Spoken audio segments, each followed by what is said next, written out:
Magda Goebbels, a historical figure, was born in Berlin, the capital of the German Empire, on November 11, 1901. August Behrend was Magda's mother, and renowned building contractor and engineer Oskar Ritschl was her father. Prior to the birth of Magda, her parents were not wed. While they did enter into matrimony after her birth, the union was short-lived and they dissolved before she turned 4 years old. As a result, she was raised without any siblings, and her formative years were significantly interrupted by her parents' divorce during a period when marital dissolution was still relatively rare. In 1906, Magda was hurriedly relocated to Cologne, the Rhineland metropolis situated at the center of Germany's industrial region, subsequent to her parents' divorce in 1905. Her mother appears to have been unable to support Magda after her father relocated there for employment and sent their only daughter to reside with him. Nevertheless, this union was also of short duration, as August Behrend wed Richard Friedlander in 1908. Friedlander belonged to an affluent Jewish merchant family based in Berlin, specializing in leather products. Due to his family's extensive commercial connections in Western and Central Europe, Richard had been a resident of Brussels since the late 1890s. Thus, upon the marriage of Magda and his mother in 1908, the couple moved to the capital city of Belgium. August expeditiously petitioned for the placement of Magda in her household, and her father granted the petition. Furthermore, Magda was promptly adopted by Richard Friedlander, and she assumed his name. Consequently, the future First Lady of the Third Reich was born and raised with a Jewish surname. Nevertheless, she received her education at the Ursuline convent located in Vilvoorde, close to Brussels. This adherence to Roman Catholicism ensured her upbringing. Nevertheless, some have speculated that subsequent interactions with her biological father in Western Germany might have influenced her to embrace Buddhist principles. This is a peculiar occurrence during a period in Europe when Asian religious and philosophical systems were primarily regarded as subjects of scholarly investigation, rather than as things from which one might adopt elements. Once more, Magda's adolescence was cut short in 1914. A late summer of that year witnessed the outbreak of war among the great powers of Europe, following years of escalating tensions, when a regional political crisis in the Balkans escalated into a pan-European conflict. It rapidly expanded its scope and eventually came to be referred to as the First World War. In Europe, it initially pitted Magda's native Germany, the Austro-Hungarian Empire, and the Ottoman Empire against Britain, France, and Russia. However, Italy and the United States soon joined Russia, which tipped the scales against the Central Powers with the advent of the alliance led by the governments of Berlin and Vienna. Following the outbreak of war, Magda, her mother, and her adoptive father were compelled to evacuate Brussels on account of their German ancestry. Germany invaded Belgium mere days after the outbreak of the war as a bypass to the formidable French defenses in eastern France in order to launch an offensive against France. In spite of the Friedlanders' return to Berlin, their matrimonial union perished in the tumult brought about by this most recent development in their personal lives. August and Richard divorced by the end of 1914, and Magda was once more briefly reared by a single mother. Magda befriended Lisa Arlosorov, a member of a Ukrainian Jewish family that had emigrated to Germany in 1905 in response to an anti-Semitic pogrom that targeted the Jewish community in their portion of the Russian Empire at the time, when she was back in Berlin during the war. As Russian-born citizens, they were eventually ordered to remain in Berlin or face deportation during the outbreak of the First World War. Magda would shortly thereafter encounter her brother Chaim, a fervent Zionist and socialist who grew increasingly in favor of the Jewish people returning to the Levant and establishing a new Jewish state in Palestine, via Lisa. With the conclusion of the war in 1918 and the realization that the Central Powers, Germany, Austria-Hungary, and the Ottoman Empire, would be defeated, the feasibility of establishing a new Jewish state in a region formerly occupied by the Ottoman Empire, but potentially accessible for the Zionist endeavor, increased.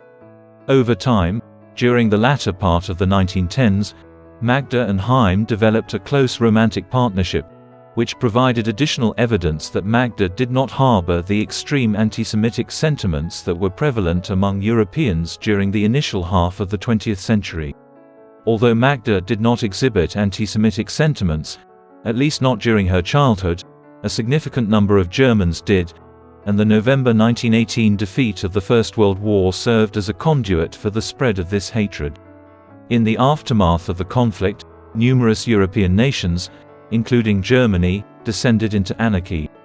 This manifested itself in Germany through a series of regional uprisings that sought to install ultra-nationalist or communist regimes in major cities such as Berlin and Munich. Anti-Semitic sentiments permeated many of the latter, including organizations like the German National People's Party and the German Workers' Party. Additionally, they desired to reverse the post-war settlement, a significant portion of which had been imposed on Germany by Britain and France, the principal victors in the conflict.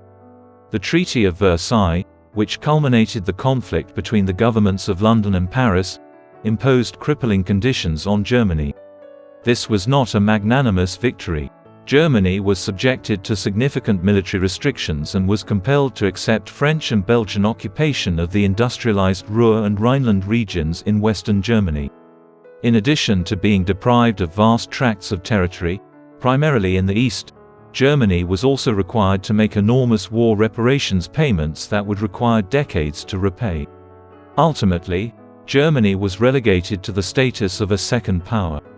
Between 1919 and 1923, this precipitated a number of years of severe political unrest in Germany, the majority of which was instigated by disillusioned war veterans who were willing to attribute the country's plight to a massive conspiracy orchestrated by a Jewish communist alliance. Magda, on the other hand, was shielded from the unrest that swept through much of Germany in the early 1920s, as she had met German industrialist Günther Quandt in 1920. Quandt, who was born in 1881, was almost twice as old as Magda, but he was extremely wealthy. The Quandt family obtained several profitable contracts to provide uniforms and other supplies to the German military throughout the war. After the war ended, Günther utilized the capital amassed in the mid-1910s to acquire stakes in a number of companies, including BMW, a car manufacturer founded in 1916 to develop aeroplane engines for the nascent German Air Force. A few months after their marriage in 1921, which followed a brief courtship, Magda gave birth to a son by the name of Harold on November 1, 1921. Nevertheless, it was a misguided union. Magda, who was in her early 20s at the time, drifted apart quickly from Günther, who was in his early 40s and frequently traveled for business. Additionally, following the death of a close companion, Quandt adopted 3 children in addition to his 2 biological children from a previous marriage. Regardless of how altruistic Günther's actions may have been, Magda despised being forced to care for 6 children overnight while her spouse traveled throughout Europe and Germany.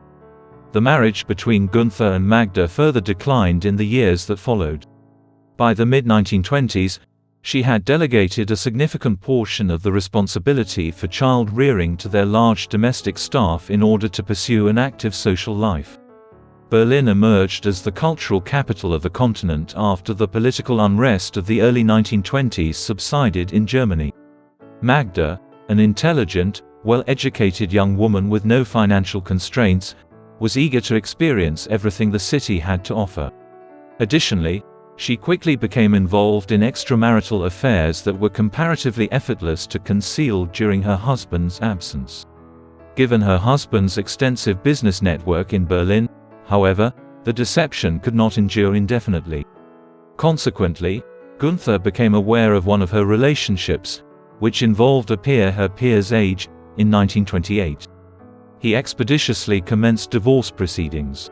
To facilitate a speedy resolution of the divorce in 1929, he reached a substantial financial agreement with Magda, resulting in her attainment of financial independence and becoming a newly divorced young woman at the age of 27. In addition, the divorce decree specified that Magda would be responsible for the upbringing of Harold, the sole biological child she shared with Günther, until he reached the age of 14 in 1935. Subsequently, he would be directed to his father for instruction in the family business. In the late 1920s, Magda's first marriage was not the only thing that was disintegrating. In contrast to the tumultuous political climate of 1921, when she wed Gunther, Germany experienced a significant resurgence by the mid-1920s. This resurgence was accompanied by a period of unprecedented social cohesion and prosperity, propelled by an international economic expansion. This period has been labeled the Roaring Twenties by economic historians. Following Germany's return to work, the stabilization of the economy, and the completion of war reparations payments, the assistance that ultra-nationalist organizations such as the Freikorps and others had received in the immediate aftermath of the First World War waned. The Nazis, or National Socialist German Workers' Party, one of the most prominent organizations in southern Germany, were an indication of this. Since their establishment in 1920 in the Bavarian city of Munich, these had amassed a sufficient local following amidst the turbulent early 1920s. In November 1923, they attempted to acquire control of Munich through an uprising. However, the plot was unsuccessful in generating widespread support and was swiftly quelled. Furthermore, since their organization was re-legalized in 1925, their ability to cast a ballot in German national elections was perpetually negligible. It appeared that the era of extremist politics had passed in post-war Germany. 1929 completely altered that. The economic expansion of the 1920s came to a screeching halt around the time that Magda's divorce from Quandt was finalized, as the autumn stock markets on Wall Street in New York City were battered. A few weeks later, economies throughout the Americas and Europe were profoundly jolted by a seismic ripple. The Great Depression ensued during the early 1930s, encompassing a span of years during which tens of millions of individuals experienced the loss of their livelihoods, life savings, and economic opportunities. Germany, which was still burdened with enormous war reparations payments, was hit especially hard, and as the economic harm continued, Germans once more resorted to extremist politicians whom they had considered credible candidates for power a decade prior. Surprisingly, the Nazis surpassed 18% of the national vote in September 1930, an increase from just over 2.5% in 1928, when new Reichstag elections were conducted, elevating them to the position of the second largest political party in Germany. Every German appeared to be contemplating joining the Nazis or attending a party rally in 1931 to hear what their leader Adolf Hitler had to say about Germany's plight, as their influence had reached unprecedented proportions. Early on, Magda embraced this nascent political party. In the summer of 1930, she developed a keen interest in the Nazis through her attendance at meetings held in Berlin. She attended an event at this location where she first heard Joseph Goebbels, the party's director of propaganda and the Nazis' regional leader in Berlin for a number of years, speak. Evidently mesmerized by his eloquence, she volunteered at the Goebbels headquarters in the nation's capital. Goebbels recorded in his diary, under the entry for November 7, 1930, that Magda was in the process of reorganizing the documents in his office. Evidently, he developed a fondness for her, as they initiated incidental encounters. However, it seems that this did not evolve into a formal courtship until February 1931, although rumors of a potential wedding had surfaced by the late spring of that year. During that Easter, the couple traveled to Bavaria to pay homage to Hitler, while Joseph endeavored to develop a connection with Harold, Magda's son from her previous marriage to Quandt. Hitler occasionally paid Magda's expansive Berlin flat a visit as their courtship progressed during that summer, attracting members of the Nazi Party in positions of authority. This marked the inception of her involvement in the political party that would subsequently exert its influence over Germany. Joseph and Magda's relationship was undoubtedly fraught with difficulties. Early in April 1931, concerning indications began to emerge. Since their inception as companions, they engaged in frequent disagreements. In this, a familiar pattern emerged. Magda would occasionally vanish, failing to answer his phone calls while she visited acquaintances or was otherwise ill. Subsequently, Goebbels would develop an extreme sense of envy and dominion. Further exacerbating the situation was his realization that Magda's infidelity had precipitated the dissolution of her initial matrimonial union. In the months that followed, he found it increasingly difficult to ignore this, and the fact that Hitler appeared to have developed an interest in Magda after meeting her on multiple occasions did not help matters. It is difficult to determine how much of this was true and how much was Goebbels' imagination, but the relationship remained tense until the autumn of 1931, due to his jealous outbursts. However, these challenges were interspersed with weeks of seamless progress, and in September they reached a consensus to advance the proposed wedding date. According to Goebbels' biographers, this was due in part to the peculiar arrangement that was taking shape, in which Hitler was as eager as Joseph or Magda were to have his propaganda chief and Magda wed. Hitler, whose sexual relationships had consistently been characterized by their peculiar nature, perceived the Goebbelses as a substitute first family within the Nazi hierarchy. By eliminating one, he would be relieved of the imminent obligation to enter into matrimony himself. Regardless of the precise rationales behind this, it is indisputable that Magda and Joseph opted to hasten their wedding from that autumn to December 1931 in order to do so.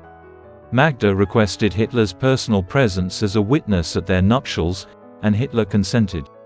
Notwithstanding this, she and Joseph engaged in a number of heated debates in the late autumn, one of which was sparked by Joseph's revelation that Magda had been born outside of matrimony, a subject that retained considerable social disapproval during the 1930s. Joseph was additionally acquainted with Gunther Quandt, the former spouse of Magda Quandt, who had made the similar decision to align himself with the Nazis in the early 1930s. In the years to come, Quandt's business affairs would significantly profit from his membership in the Nazi Party. Goebbels was taken aback when he did not meet his anticipated disdain. However, a few days later, it was his and Magda's hastily crafted remarks that incited an additional dispute. Although it would seem that the indications were unmistakable that the union should not proceed, Hitler insisted that they wed, and Magda became aware of her pregnancy in early winter.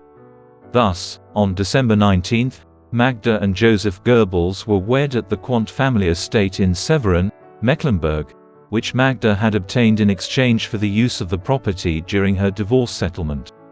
Hitler served as a witness, while Maria Goebbels, the sister of Adolf Hitler, performed the role of a bridesmaid. The life after marriage would be equally turbulent in nature as their courtship and engagement had been. Magda and Joseph entered into matrimony at a critical juncture in Germany's Nazi regime's rise to power. The party experienced substantial growth in membership from 1931 to 1932. However, in the absence of new Reichstag elections, its renewed popularity failed to materialize into political system dominance. The aforementioned opportunity materialized in July 1932 with the inauguration of fresh national elections. These factors contributed to the Nazis becoming the largest political party in the country, with 230 seats in the Reichstag and 37% of the vote. Nonetheless, the centrist parties attempted to thwart their ascent to power by assembling a technocratic minority government. However, this proved to be ineffective, and in early 1933, an impasse was reached due to the ongoing deterioration of the economic situation. In January of that year, elements of the political establishment's center-right faction reached an accord in which Hitler would be appointed Chancellor of Germany and senior Nazi political figures would be granted a number of ministerial mandates. A broad coalition was intended to attempt to moderate and control the Nazis in government, but this proved to be absurd.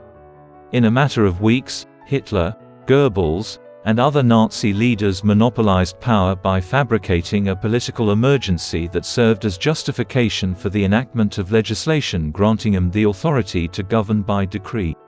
The German Republic had ceased to exist by the summer of 1933, and a one-party fascist state led by the Nazis had emerged in its stead. In the initial months of 1933, the rise to power of the Nazis fundamentally altered the course of Magda's existence. Joseph assumed the position of Minister for Public Enlightenment and Propaganda in the middle of March. He was now responsible for an extensive variety of facets of German society. The primary objective of the ministry was to indoctrinate the German people with the Nazi ideology, with the intention of reviving a bygone era when the German people were virtuous and incredibly powerful. To accomplish this, Goebbels and his officials were resolute in emphasizing that the success of Nazism was met with opposition from numerous foes, most notably the Jewish people and the Communists, who were conspiring to destroy Germany. Goebbels, via the Ministry of Public Enlightenment and Propaganda, would use posters and newspaper slogans in the years to come in an effort to shape the German people's perception of Nazism and rally the country for a future war of retaliation against the events of the First World War. This was accomplished through the use of films in the theater, radio broadcasts, and propaganda. This role expeditiously elevated Goebbels to the pinnacle of German power, and as a result, Magda emerged as a similarly influential figure in Berlin society.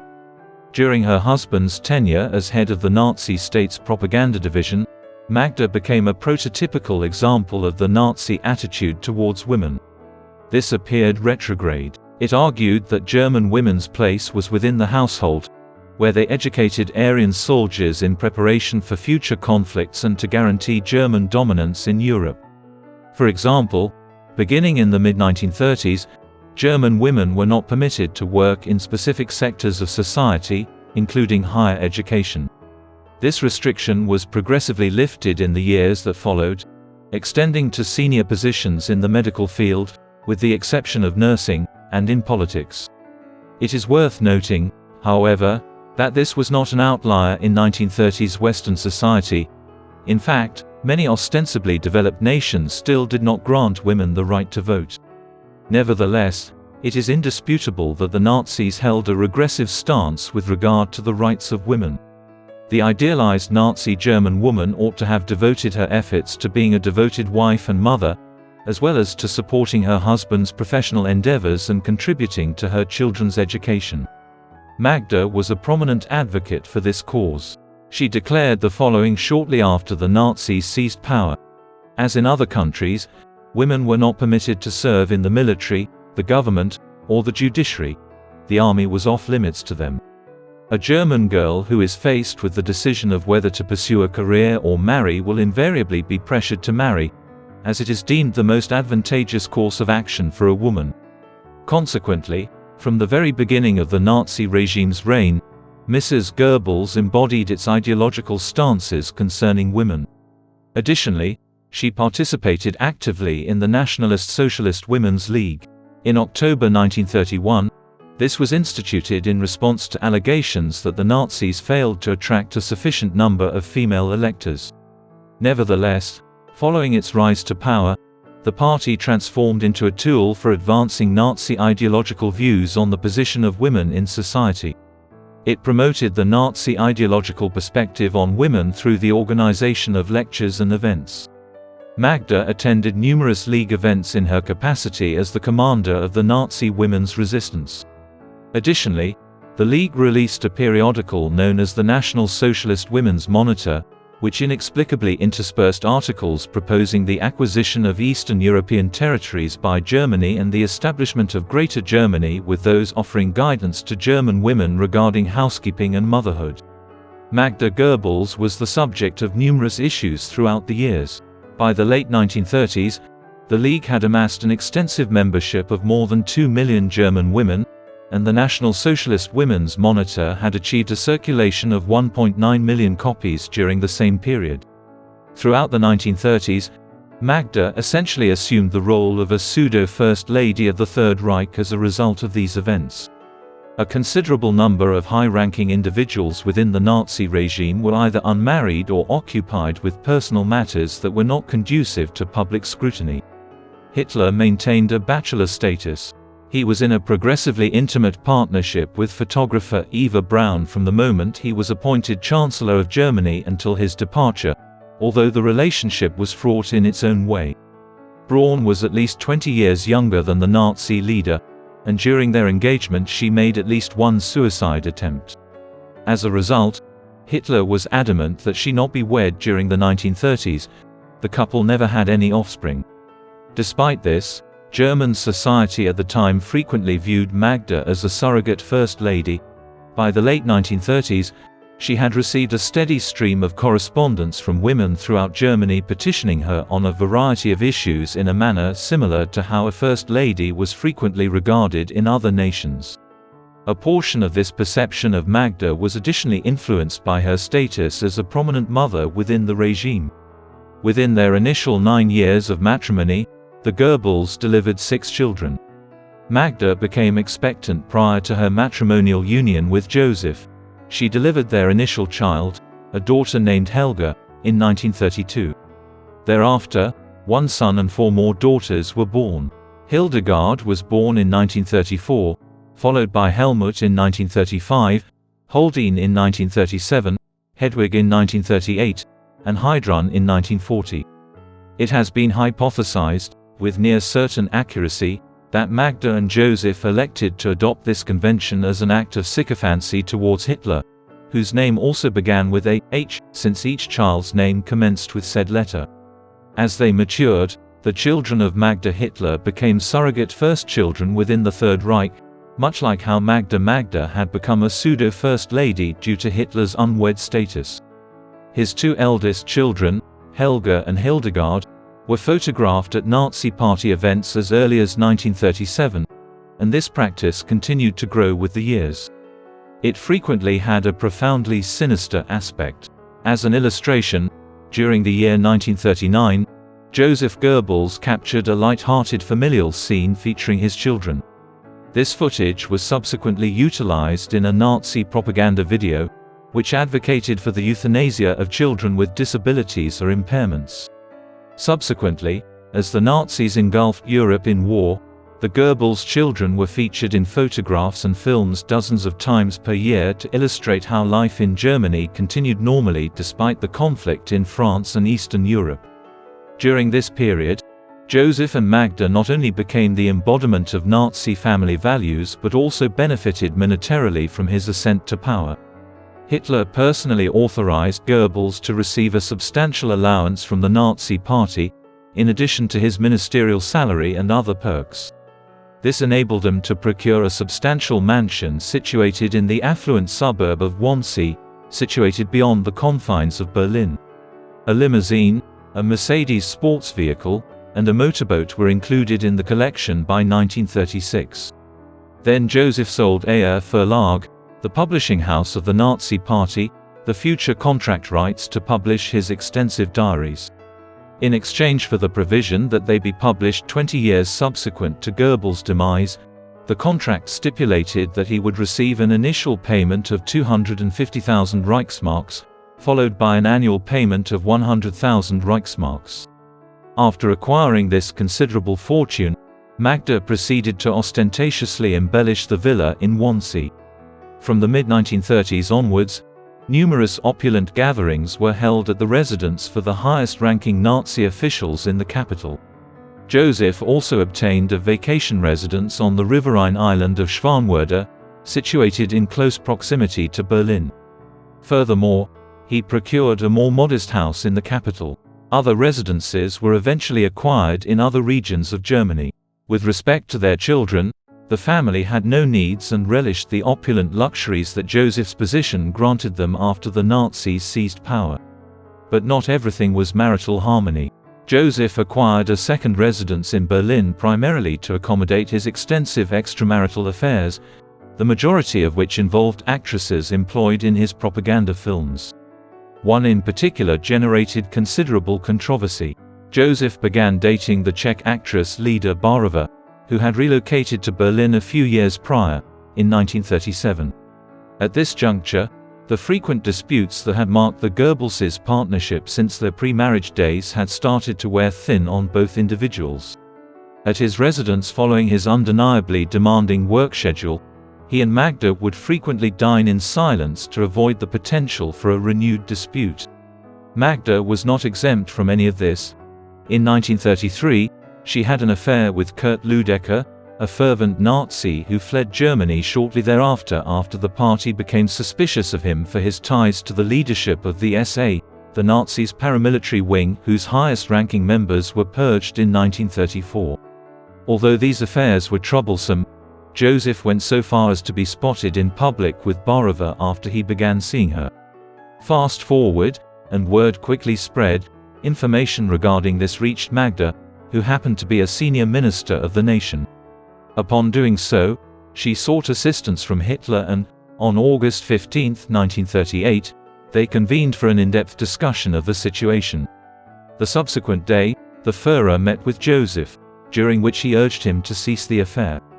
However, in an uncommon display of defiance, Goebbels failed to comply with this demand despite having agreed to do so. Subsequently, the situation only became more fraught. Kurt Hanke, a senior staff member at Goebbels, found himself entangled in the dispute between his superior and his spouse, Magda, which ultimately led to their own transient extramarital involvement. Hitler had resolved to execute a dramatic intervention by late autumn. He effectively terminated Hanke's employment and exiled him from Berlin, while directing the secret police, including the Gestapo, to commence continuous surveillance of Borova throughout the capital. She was so disturbed by this by the end of the early winter that she ceased giving public appearances and returned to Prague a few weeks later. In October 1938, a widely disseminated family photograph of the Goebbelses and their children was captured, featuring Hitler positioned between Magda and Joseph. This photograph was intended to appease public opinion. The notion was evident. Once more, the ideal first family was restored to health. The actuality, however, was quite different. After the winter of 1938, there was a noticeable progression in the level of estrangement between Joseph and Magda. During his frequent business trips from Berlin, she frequently sought solace in rural spas or in houses they had purchased elsewhere in Germany in order to recover from a variety of serious health issues that had beset her for the better part of 10 years, 6 pregnancies and counting. Thus, despite the fact that the public perception suggested otherwise, Magda's matrimonial union with Joseph could not be considered a joyful one thereafter, even though the scandal surrounding Joseph's affair with Borova had subsided. As the relationship between Magda and Joseph reached unprecedented lows, Nazi Germany initiated an irreversible descent into war. An objective of retribution to overturn the results of the First World War had been a fundamental pursuit of the Nazis since the early 1920s, when their movement first emerged. As soon as they assumed power in 1933, preparations were initiated for this eventuality. To commence, the nation initiated a substantial remilitarization effort in early 1935, when Hitler and other high-ranking members of the Wehrmacht, the German armed forces, declared their intention to recruit approximately 500,000 personnel. This action constituted a conspicuous and abhorrent violation of the provisions outlined in the Treaty of Versailles, an agreement that terminated the First World War and mandated Germany to maintain its military strength at 100,000 personnel moving forward. In direct contravention of the Treaty of Versailles, Hermann Göring additionally declared the establishment of a novel air force called the Luftwaffe. The German armed forces finally invaded the demilitarized Rhineland in the spring of 1936, after the French and Belgian occupying forces had withdrawn from the region in the mid-1920s. At this juncture, Hitler and his most ardent allies, including Goebbels, started to contemplate the possibility of delaying the proposed commencement of a new European conflict until the late 1930s, as opposed to the early 1940s. During the spring of 1938, the aggressive foreign policy of the Nazis escalated significantly. A component of Nazi ideology centered on the establishment of a Greater Germany, which would inextricably incorporate the ethnically and linguistically German-speaking populations of Austria, as well as portions of Poland and Czechoslovakia. The Nazis initiated active efforts to depose the far-right Austrian nationalist regime in Austria as soon as they acquired power in Berlin in 1933. This ultimately culminated in the spring of 1938 with a massive public pressure campaign against Austria, which sought to coerce the Vienna government into adopting a union with Germany. Magda would have been significantly troubled by this, given that Joseph's work in late 1937 and early 1938 progressively shifted towards spearheading the propaganda campaign to endorse the Anschluss or union of the two countries. This endeavor reached its zenith in March 1938, when German tanks invaded Vienna and successfully imposed a referendum on the subject without resorting to violence. Propaganda efforts shifted to the Sudetenland region of Czechoslovakia, a western portion of the country inhabited primarily by German speakers, in the months that followed. Joseph and Magda remained in Berlin during the September International Conference in Munich that determined the fate of the Sudetenland. However, Joseph's barrage of propaganda videos, which were disseminated from the capital while Hitler presided over the conference, significantly influenced public sentiment in favor of the annexation of Sudetenland. The British and French capitulated a few days later, while Germany continued to dominate Central Europe without firing a shot. During the weeks that ensued after the annexation of the Sudetenland and the Munich conference, Magda obtained information that Joseph was expeditiously penning a new book. The suggested title was Adolf Hitler, a man who is making history, and the propaganda minister had every intention of publishing it in 1939. However, its publication was obstructed, presumably at the behest of Hitler himself, who did not want it to be published. Although Magda would have been taken aback by the failure of her husband's endeavors in this regard, it was indisputable that Hitler would ultimately contribute negatively to history in 1939. In the spring of that year, dissatisfied with the Sudetenland, the Nazis invaded and subsequently partitioned Czechoslovakia into various occupied territories that essentially merged into the expanding Third Reich. At this juncture, Britain and France, which had previously maintained their stance at Munich that Germany could not receive any additional land concessions, commenced their military preparations in anticipation of an imminent conflict with the Nazis. Although it was not initiated immediately after the annexation of Czechoslovakia, in the weeks that followed, when the recurring assertions regarding neighboring territories surfaced in relation to Poland, both London and Paris unequivocally declared that any infringement upon the sovereignty of the Eastern European country would essentially amount to a declaration of war by Berlin against the Western European countries.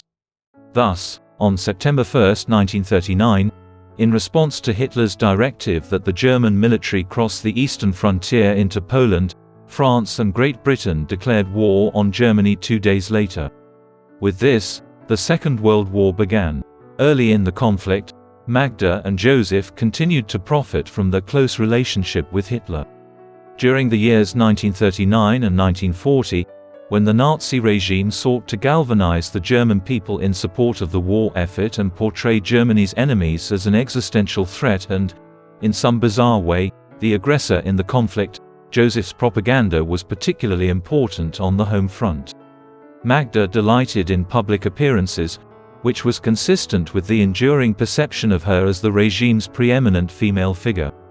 The marriage between her and Joseph remained chilly during this time. In the aftermath of Hitler's intervention in the crisis of 1938, matrimony primarily evolved into a matter of convenience. By 1940, the couple had amassed 6 children jointly. Both individuals greatly benefited materially from their association with the Führer. Upon realizing that Hitler would not tolerate any additional public infidelity or the possibility of their divorce, the couple consented to a covert matrimonial arrangement. An observation can be made regarding the decrease in the frequency of references to disputes and confrontations between Joseph and Magda in his diaries, which begins in the late 1930s. Thus, following their mutual acceptance of the circumstances, an intriguing tranquility appeared to have descended upon the partnership, a state that had not existed previously, not even during their courtship. Although Magda and Joseph's matrimonial union experienced intermittent periods of stability and significant strain, Germany's performance in the war it initiated in Europe in the autumn of 1939 was remarkably favorable. Poland was swiftly subdued and annihilated during the months of September and the beginning of October 1939. Following this, the Nazis made preparations for a rapid subjugation of Western Europe in 1940.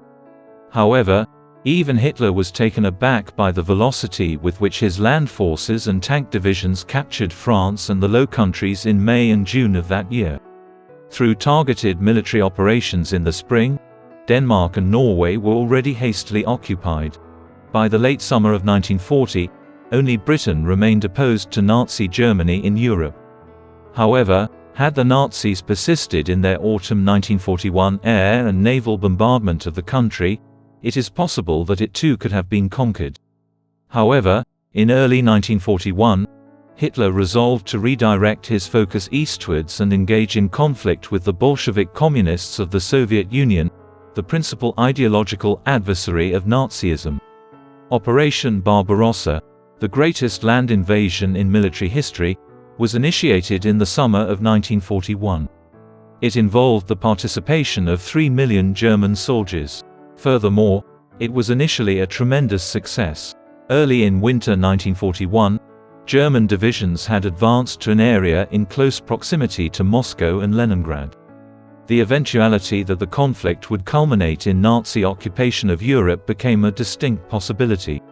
Amidst this context, Magda emerged as a prominent figure representing the expected conduct of German women at home, particularly those whose spouses and sons were engaged in frontline combat or spearheading the war effort from military headquarters in other locations. Shortly after the start of the conflict, she underwent training to become a Red Cross nurse. To emphasize this role, she appeared in numerous photo opportunities in the months that followed. Significant attention was also devoted to the fact that her son Harold, her eldest child from her union with Gunther Quandt, was a Luftwaffe pilot. Furthermore, because Hitler was not wed to his partner Eva Braun, it was deemed inappropriate at the time for her to host visiting dignitaries, heads of state, and their spouses. As a result, Magda and the Goebbelses were frequently tasked with the responsibility of doing so. During the early 1940s, this entailed a significant investment of time, as the newly installed leaders of vassal states and puppet administrations that had been established throughout Europe were obligated to travel to Berlin and engage in verbal supplication with the Nazi leaders in the capital of the Reich. The manner in which Magda reacted to the Nazi regime's shifting stances towards the Jewish population of the Reich was a significantly more contentious matter. In 1933, when the Nazis assumed power in Germany, the Jewish population was approximately 500,000. The favored course of action of the party for the remainder of the 1930s was to make life as difficult as possible for these 500,000 German Jews, with the ultimate objective of compelling them to flee the country. This constituted a relatively small proportion of the total population. As a result, Jews in Germany were deprived of a vast array of rights and citizenship under the Nuremberg laws. Pogroms ensued, and between 1938 and 1939, violence and indiscriminate arrests of Jews escalated dramatically throughout the country. Things subsequently changed even more drastically. Polish Jewry constituted a significant portion of Europe's Jewish population during the 1930s, exceeding 3 million individuals. As a result, following the annexation of Poland in the initial months of the war, more extreme ideologies emerged, and by the summer of 1941, Hitler and others had reached a consensus to implement a policy characterized by mass murder or genocide. It was planned that millions of Jews from throughout the Reich would be detained and transported to a succession of gassing death camps in Poland and the surrounding areas.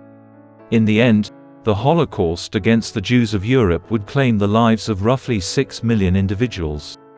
Given her status as the spouse of a prominent Nazi official, Magda could not have been oblivious to the current events transpiring in Poland and other countries. In light of her heritage, there is a remarkable aspect to every aspect of this. Magda had been raised as the adopted daughter of Richard Friedlander for a number of years during her childhood. Additionally, she had a brief relationship with Chaim Alasoroff, a prominent Jewish Zionist, during her youth. She appeared to lack any personal anti-Semitic sentiments. When once questioned about the persecution of the Jewish people by the Nazi regime, she responded that it was Hitler's will and her husband was obligated to comply, despite the fact that this completely distorted Joseph Goebbels' own anti-Semitic actions. However, it is noteworthy that Magda made minimal efforts to intervene and prevent the deaths of any Jewish individuals she had encountered. She may have offered discreet assistance to the Franks family, who had previously assisted Magda and her mother in 1914 as they traveled from Brussels to Berlin following their deportation from Belgium at the outbreak of the First World War. However, she did not take any action on behalf of her former adoptive father, Richard Friedlander. She had severed all ties with him several years prior. It is postulated that he ultimately met his demise in a Nazi concentration center in 1939, having been apprehended. The Holocaust was initiated in numerous respects by the Nazis' realization that victory was now an indisputable fact in the conflict. Amidst a never-ending sequence of decisive military triumphs that transpired from September 1939 to the autumn of 1941, Hitler and his adherents were assured of their impending triumph throughout Europe. They would then be exempt from accountability regarding their genocidal treatment of the Jews. However, this hubris was promptly refuted. As the last preparations for the Holocaust were being executed, the situation in Russia started to deteriorate in favor of the Axis. During that winter, the Nazi forces were unable to capture Moscow and Leningrad, and the Soviet Union gradually mobilized its entire force to repel the German invasion. Concurrently, in December 1941, the United States allied with Britain and the Soviet Union in opposition to the Empire of Japan, which had launched an unprovoked assault on the American Pacific Fleet at Pearl Harbor, Hawaii. In response to this unified alliance, the war effort underwent a significant shift in early 1943 and commenced to reverse course in 1942. The Russians began to drive the Germans back into Poland and Ukraine during that spring and summer, while the Western Allies established a southern front in Sicily after regaining control of North Africa. Furthermore, it had been mutually agreed upon by the United States that efforts to defeat Nazi Germany in Europe would be given precedence over the Pacific campaign targeting the Empire of Japan. Everything appeared ominous for the Nazi regime. Beginning in the winter of 1941 and continuing through this series of reversals, Magda's relationship with Hitler and the Nazi cause as a whole entered a period of contradictory fluctuations. Despite the best efforts of her husband's propaganda machine, the aura of invincibility that had once encircled the Führer and the Nazi mission in the early stages of the war had been severely tarnished in her opinion, as it had been for so many others in Germany. During social events in Berlin, she was observed to be openly dismissive of Hitler's views and statements on multiple occasions. However, by 1944, she was prepared to publicly declare that the Nazi leader had developed delusional beliefs regarding many aspects of the war. This was a precarious statement to make in an authoritarian state where secret police were ubiquitous. However, by that time, Magda had developed personal grievances regarding the conflict situation. Harold, the firstborn child of her first marriage, was apprehended during the resistance against the Allied invasion of Italy and was subsequently detained in a camp for prisoners of war until 1947. He would never be seen by Magda again. However, these more pessimistic sentiments were diametrically opposed to instances in which Magda could exhibit a fervent dedication to the Nazi cause. Magda adroitly accompanied their two eldest children, Helga and Hildegard, to the Sportpalast in Berlin on February 18, 1943, for Joseph's renowned address, during which he energized the audience and shouted "Total War" in question. Furthermore, notwithstanding her personal reservations, she maintained a consistent schedule of visits to Hitler during his sojourns in Berlin and remained an intimate companion of his among women. In general, her reaction to the deteriorating war situation and Hitler was inconsistent and challenging to interpret. Magda's mounting disillusionment with Hitler, if it existed, would not have been unfounded. By 1944, the Führer had become an ever more delusional individual, disregarding the sound strategic judgment of a significant number of his generals in favor of questionable military approaches that he himself favored. He persisted in adhering to the ideological conviction that a significant rift between the Western Allies and Soviet leader Joseph Stalin and his ministers was imminent. Hitler reasoned that once this transpired, the United Kingdom and the United States would unite in opposition to the Bolsheviks and Communists of the Soviet Union. This never came to pass. Conversely, the Western Allies established their long-awaited Western Front in northern France during the summer of 1944, as directed by Stalin, with the intention of diverting German forces from Eastern Europe. As a result of the establishment of three fronts, one in Eastern Europe, one in Italy, and one in France, the Nazis commenced a swift retreat from the territories they had occupied since 1939. The British, Americans, Canadians, and French had begun to disperse throughout Western Germany, encompassing the Rhineland, by the spring of 1945. Nevertheless, the Russians' crossing of the River Elbe in northeastern Germany constituted the more critical concern for households such as the Goebbels. Having encircled Berlin by the late spring of 1945, they initiated the final assault to capture the German capital. At this juncture, numerous high-ranking Nazis deliberated on escaping Berlin. However, Magda and Joseph Goebbels, accompanied by Hitler, established their presence in the city center. The Goebbelses relocated their children from one of their country estates to the Schwanwörde Villa outside of Berlin as the Allies advanced into Germany. As soon as the distant sounds of artillery and explosions became audible, the children were transported into Berlin proper. As the Red Army approached the principal suburbs of Berlin on April 22, the 6 children were transported to the Führerbunker, a bunker situated beneath the Reich Chancellery, in the heart of the city.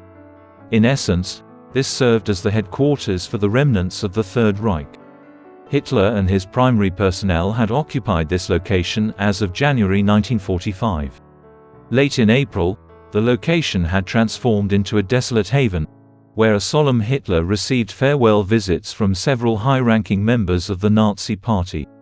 Frequently, he simply disregarded them, attributing their failure to him. The Goebbels, nevertheless, did not count among these.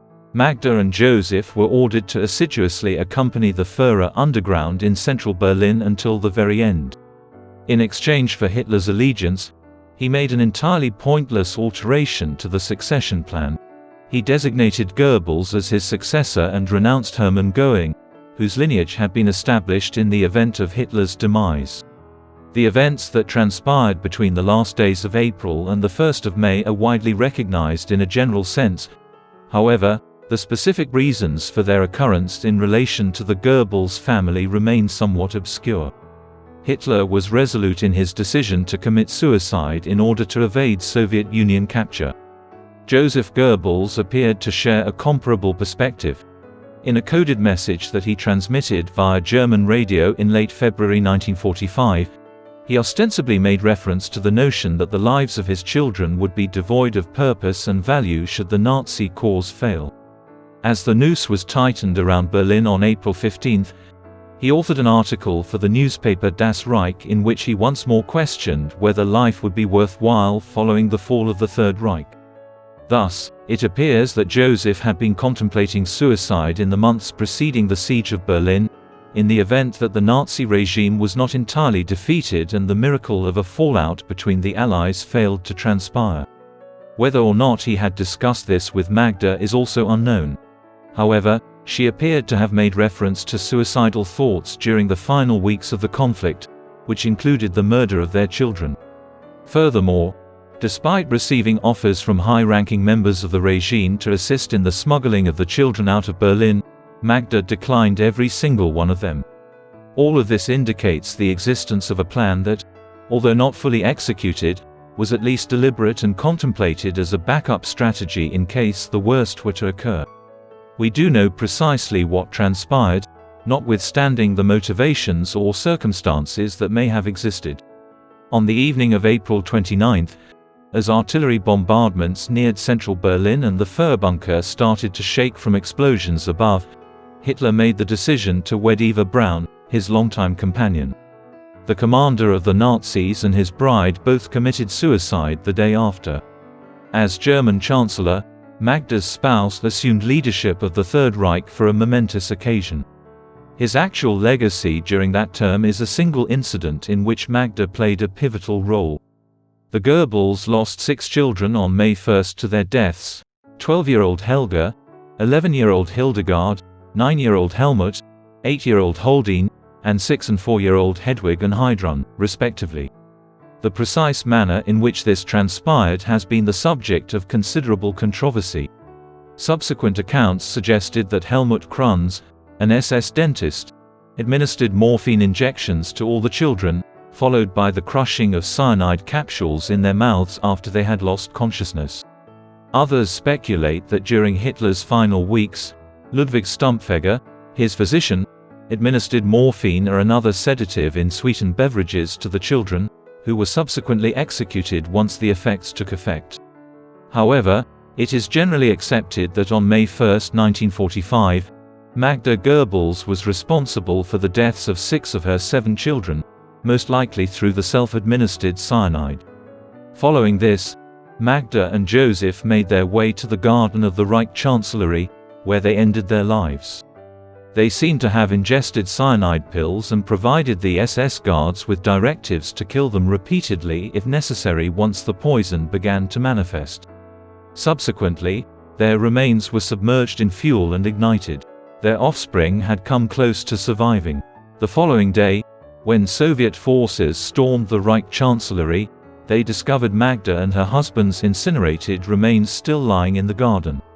Evidently, the SS members there disregarded orders to conceal their remains after burning them.